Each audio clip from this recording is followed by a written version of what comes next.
Nominated పోస్టులు ఏపీకి సంబంధించి కూటమిలో చిచ్చు రాజేస్తుందా అని. అవునా, అలాంటి ఎవరెవరు వచ్చారు, అలాంటి ఇన్పుట్స్ ఏమైనా ఉన్నాయా? ఇచ్చిన వాళ్ళందరికీ కూడా హ్యాపీగా ఉన్నారు, ఇవ్వని వాళ్ళ లిస్టు చాలా చాంతాడంతుంది అని. అవును, ఎన్నాళ్ళలో వేచిన ఉదయం అని దాదాపు ఏడాది వేచిన తర్వాత ఇప్పుడు ఆ జాబితా ఒకటి వచ్చింది.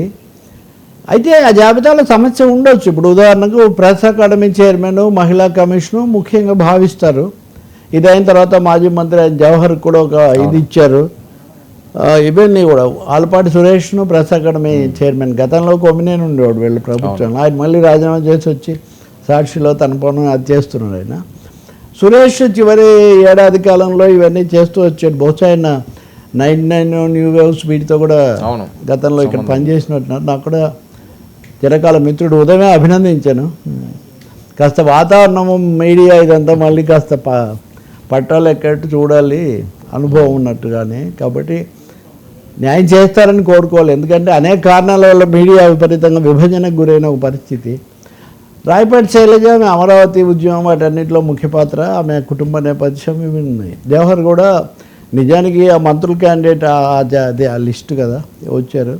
ఇంకా ఇతర ఇవి కూడా ఒక హరిప్రసాద్ జనసేన నుంచి తిరుపతి ఎప్పటి నుంచో ఉన్నారు పాపం. ఆయన చిరంజీవి కాలం నుంచి కూడా ఆ కుటుంబానికి ఆ పార్టీకి ఉన్నారు. రియాజ్కి కూడా ఇచ్చారు కదా, రియాజ్కి కూడా ఇచ్చారు. అంటే ఈసారి జనసేన లాయలిస్టులు లేదా మెగా లాయలిస్టులకు కొంచెం న్యాయం జరిగే విధంగా చూసినట్టు కనిపిస్తుంది.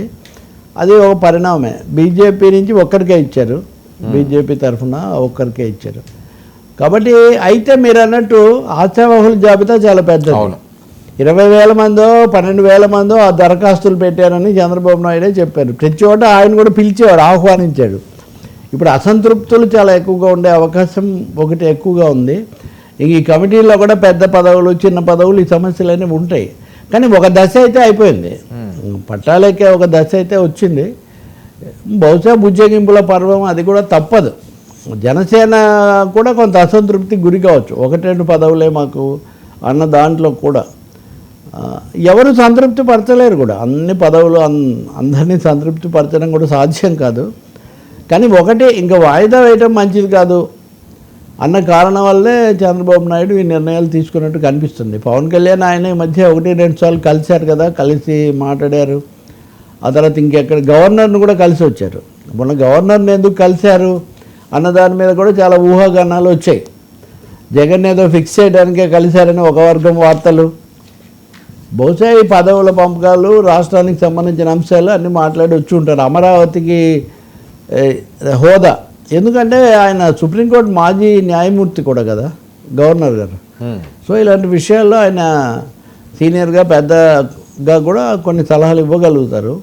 కాబట్టి ఈ నామినేటెడ్ పదవులతో ఇప్పుడు తేలాలి. మీరు అన్నట్టుగా కూటమిలో ఐక్యత, అసంతృప్తులు ఏ స్థాయికి పోతాయి, సర్దుకుంటాయా, సర్దుమణుగుతాయా అన్నది మనం ఇప్పుడు చూడొచ్చు.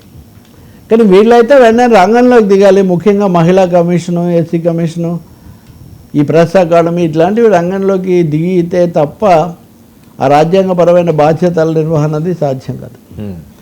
ముఖ్యంగా ఇప్పుడు పీఠాపురం ఘటన లాంటివి ఉన్నాయి, ఎస్సీ కమిషన్ అట్లాంటివన్నీ కూడా చూడాల్సి ఉంటుంది. ఇప్పుడు సరే, ఏపీ బీజేపీ వాళ్ళందరికీ మనం శుభాకాంక్షలు చెప్తాం. బాధ్యతల మీద రాజకీయాలు ఎలా ఉన్నా అండి, ఇవి ఆ తరగతులకు సంబంధించిన, వెనుకబడిన వర్గాలకు సంబంధించిన బాధ్యత వెంటనే నెరవేరిస్తే కొంత మేలు జరుగుతుంది. కొంత అధ్యయనం చేసి అసలు అసంతృప్తి చాలా ఎక్కువగా ఉంది.